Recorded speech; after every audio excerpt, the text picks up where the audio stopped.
como lo anunciamos, el titular de la cartera de Interior, General Patricio Carrillo. Gracias por acompañarnos. Buenos días.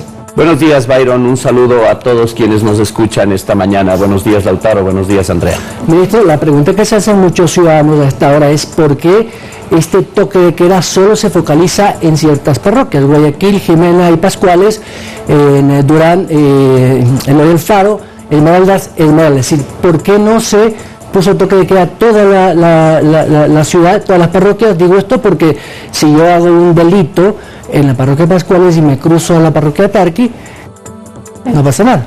En horas de toque de queda, digo, ¿no? Gracias, Byron. Mire, me permite aclarar muchas cosas a la ciudadanía. A veces somos bien dicotómicos. Si hubiésemos tomado un estado de excepción para todo el Ecuador, estuviéramos reclamando que son medidas que ya se han adoptado toda la vida y que no son las viables. Ahora hemos decidido militarizar, especialmente un espacio de Guayaquil y un espacio de Esmeraldas y Manabí, porque son los sitios en donde ha habido un crecimiento absolutamente exponencial de la violencia, no solamente de la delincuencia masificada, sino de la violencia, y ese es el indicador con el que nos presentamos al mundo respecto de seguridad o inseguridad. Eso es lo que nos ha ubicado entre las 50 ciudades más violentas a Guayaquil y nos está ubicando en la región ya sobre los umbrales de la media. Por consiguiente, es importantísimo trabajar para reducir la tasa de homicidios. Esa tasa de homicidios se concentra porque no hay una distribución homogénea, ni en tiempo ni en espacio, pero se concentra en los lugares donde se ha decidido. En estos lugares, además, necesitamos hacer una cantidad de acciones más que por seguridad no se les puede nombrar, pero la intención es revertir la tendencia. Se está logrando. Mire, veníamos de el año anterior, el primer cuatrimestre del año anterior, teníamos un promedio de 180 muertes violentas, subimos a 240 en el segundo cuatrimestre y en el último cuatrimestre terminamos con 290 y cerca de 300 en promedio.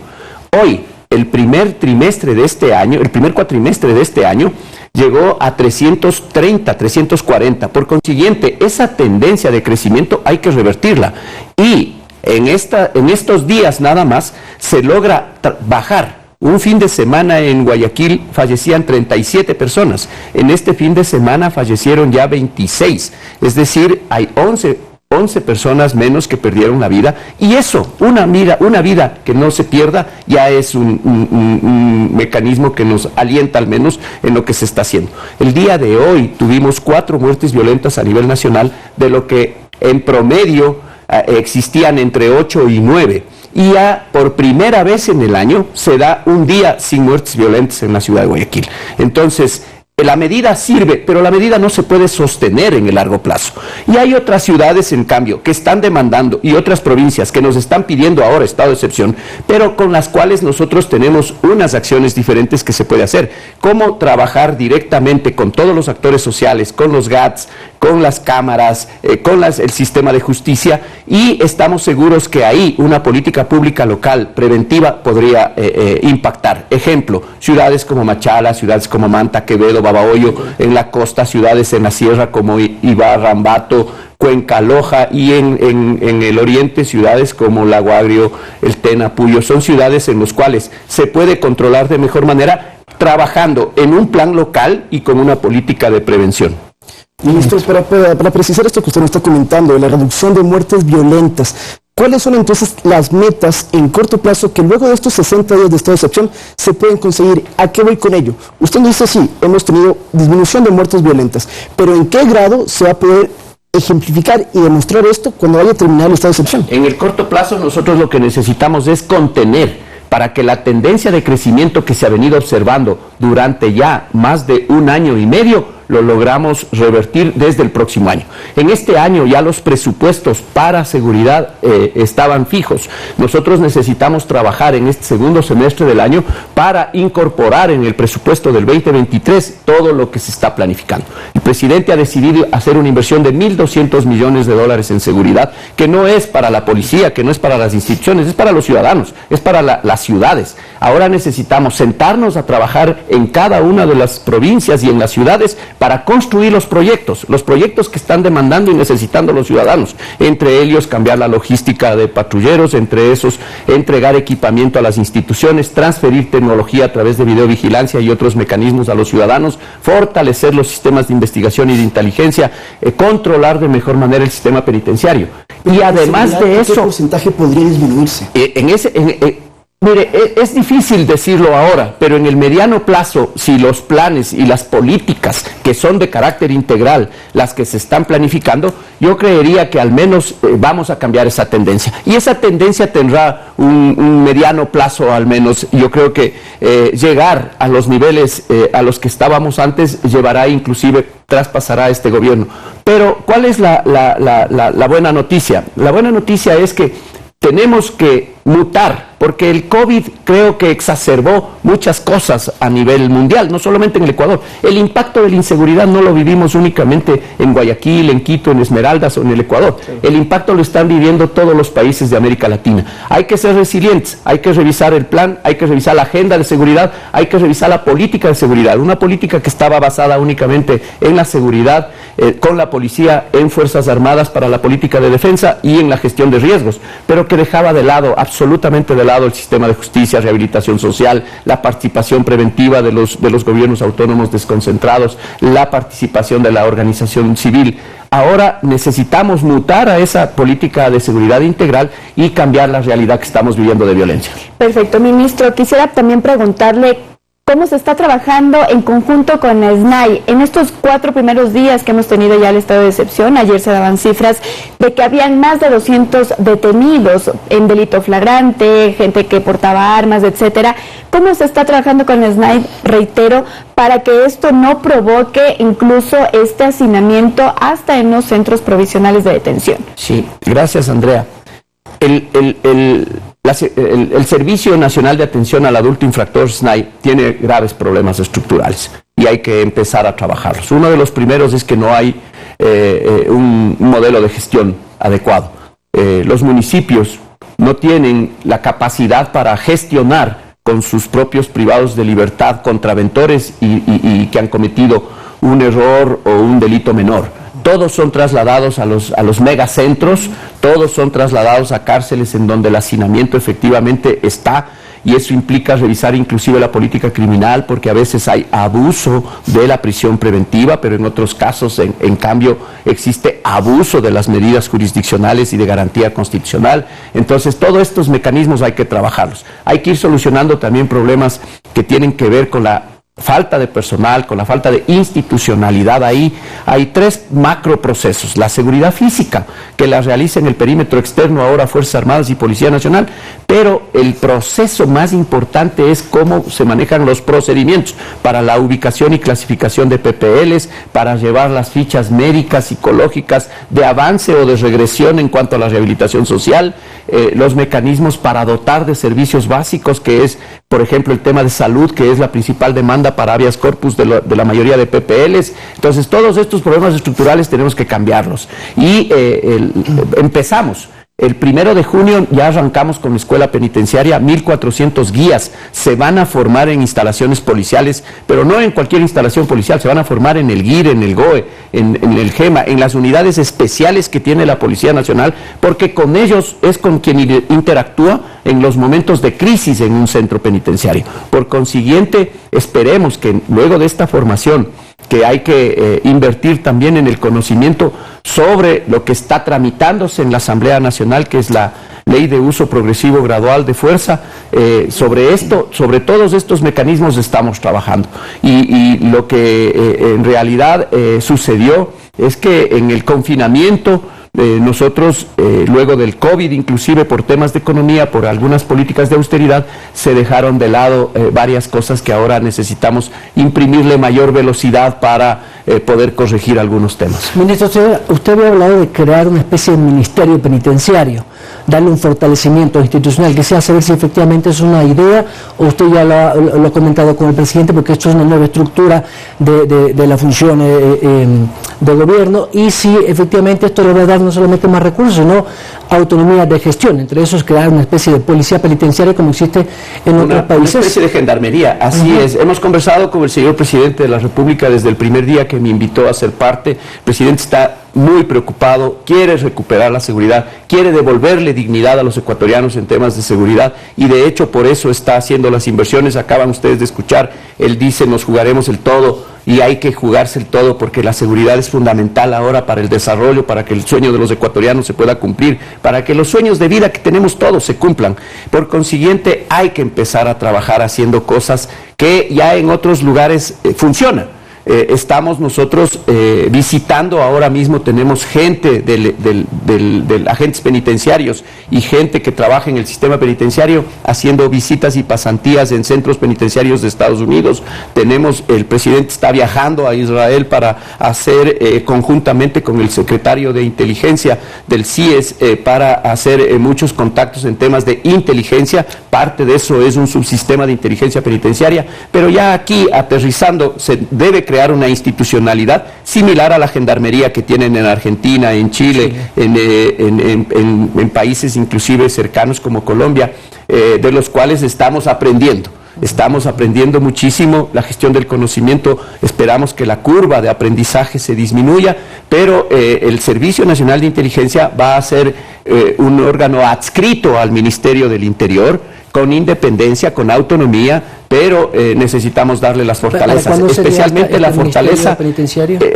la fortaleza en su capacidad jurídica, claro, porque los procedimientos al interior son los que deben estar pegados a la legalidad. Yo estimo que nosotros tenemos 120 días para construir el Ministerio del Interior y la transición, la división, la decisión que hay que hacer con el Ministerio de Gobierno. Para esa fecha ya estaremos nosotros con la posibilidad de que el órgano sea adscrito al Ministerio y de ahí trabajar en la institucionalidad. Ministro, usted ha dicho algo importante, que ahora se gestionará la seguridad de manera integral, y esto también incluye a los municipios. El día de ayer, el presidente Guillermo Lasso, me voy a permitir leer textualmente lo que había dicho: los alcaldes de los últimos 20 años de Guayaquil tienen que decir algo a los ciudadanos sobre el control de la seguridad en la ciudad.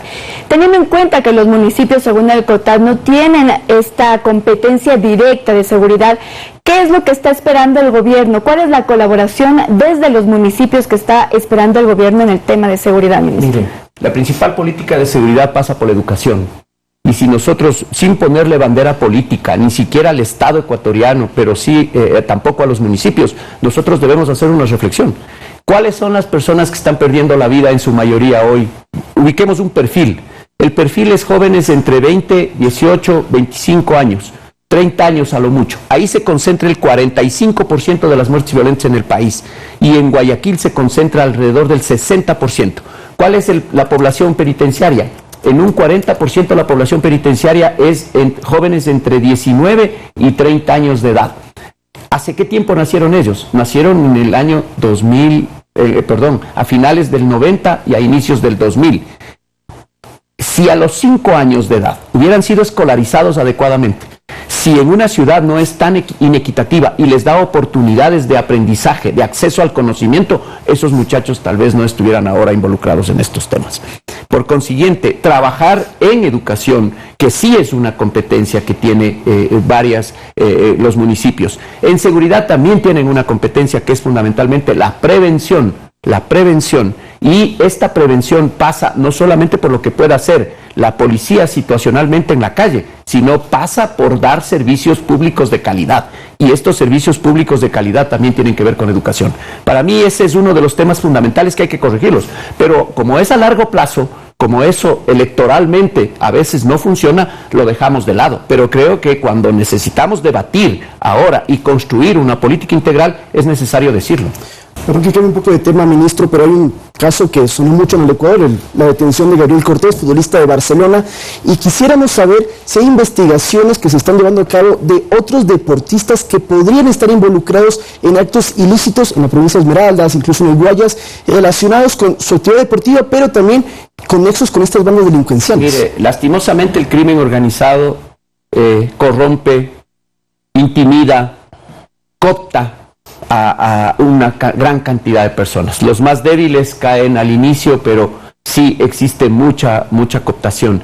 Pero las investigaciones las lleva la Fiscalía de manera reservada. Sin embargo, esto es justamente lo que nosotros necesitamos corregir, porque los que se convierten en referentes sociales no deberían caer en estas tentaciones. Hay que trabajar mucho en ese sentido. Ministro, más de 200 toneladas en el 2021 decomisadas, lo que va del año 86 más o menos, con las de ayer de Guayaquil. ¿Más droga, más violencia en las calles, más guerra entre las bandas? Sí, indiscutiblemente. La capacidad de producir droga que tiene, porque esto es un tema que hay que mirarlo no solamente desde el narcotráfico, sino desde las economías criminales. Economías criminales que se van engarzando una con otra. Minería ilegal, contrabando, tráfico de drogas, trata de personas, tráfico de armas. Todos estos mecanismos generan una economía criminal en determinadas y en grupos criminales. Y lastimosamente, estratégicamente, nosotros estamos entre los dos países de mayor producción. Colombia ha incrementado, casi ha triplicado su producción de droga. Antes tenían capacidad para cultivar y producir una vez al año, ahora cultivan y producen 3 veces al año a través de invernaderos. La ciencia también la están utilizando en ese sentido y mantienen el precio, mantienen la pureza, y eso ha abierto mercado en otros espacios. Ya nosotros no tenemos únicamente la ruta hacia Norteamérica, que sería el país de consumo, sino que tenemos rutas abiertas hacia Asia, hacia Europa, y esa penetración también de los carteles asiáticos y carteles europeos son los que están produciendo las olas de violencia. ¿Qué necesitamos hacer en esta misma política? Necesitamos fortalecer, blindar de mejor manera nuestras fronteras, tener un dispositivo especial en frontera norte, en frontera sur, tener un control mejor en la costa del Pacífico, tener un mejor control aéreo, porque la ola de violencia con el ingreso de la droga se va quedando igual que la ola de corrupción en todas las ciudades y en todos los municipios. Eso genera una expansión, digamos, de la inseguridad que hay que también contenerla. Ministro, hace pocas semanas supimos sobre estas amenazas que se habían hecho en su contra. ¿Se inició la investigación? ¿Cómo va este proceso? Ya saben, tal vez incluso han detectado a qué grupo podría pertenecer estas amenazas. Sí, está trabajando inteligencia, se han fortalecido varios temas alrededor de ello, pero esos son los riesgos que uno asume. En realidad yo casi 4 décadas fui oficial de policía y sé de estos asuntos. Es mejor mantenerlos en la reserva adecuada. En su momento hubo una especie de tregua entre las bandas delincuenciales que están operando, sobre todo en la penitenciaría. Ellos a finales del año pasado dejaron de atacarse y en cambio en febrero otra vez comenzaron con los amotinamientos, otra vez la violencia en las calles. ¿A qué se debe esto, ministro? Mire, ahí hay muchos asuntos que debemos estudiarlos. Estos pasan, cuando hablan de treguas, se entendería inclusive que son de carácter político, pero más bien son temas ligados a economía. Son temas ligados a aspectos, a las ciencias sociales, que debemos entender por qué nos convertimos en tan violentos y tan irracionales en los centros penitenciarios. Porque estas demostraciones de las decapitaciones, las mutilaciones, las formas, digamos, de expresar o de demostrar la fuerza, pasan por un fenómeno social que hay que estudiarlo. Nunca vamos a encontrar racionalidad en un hecho, pero lo que se ha presentado es realmente un mecanismo ya que sobrepasa cualquier límite. Esto también tiene que ver por situaciones de carácter legal, por temas de normativa, pasa por el ambiente en el cual se están desarrollando las convivencias, cómo mejorar todos estos asuntos.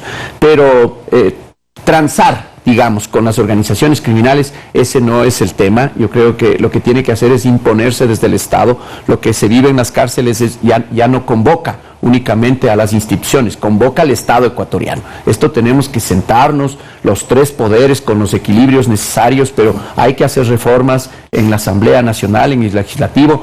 Hay que mejorar y fortalecer el sistema judicial indiscutiblemente con más transparencia, y el Ejecutivo tiene que desarrollar acciones dentro de su competencia para tratar de sostener aunque sea artificialmente, unos mecanismos de mayor convivencia y seguridad en los centros penitenciarios. General, estamos contra el tiempo, pero le quiero comprometer a que nos acompañe después de un tiempito. Con gusto, siempre que ustedes me convoquen, una oportunidad para comentarle a la gente lo que estamos haciendo. Muchas gracias al ministro.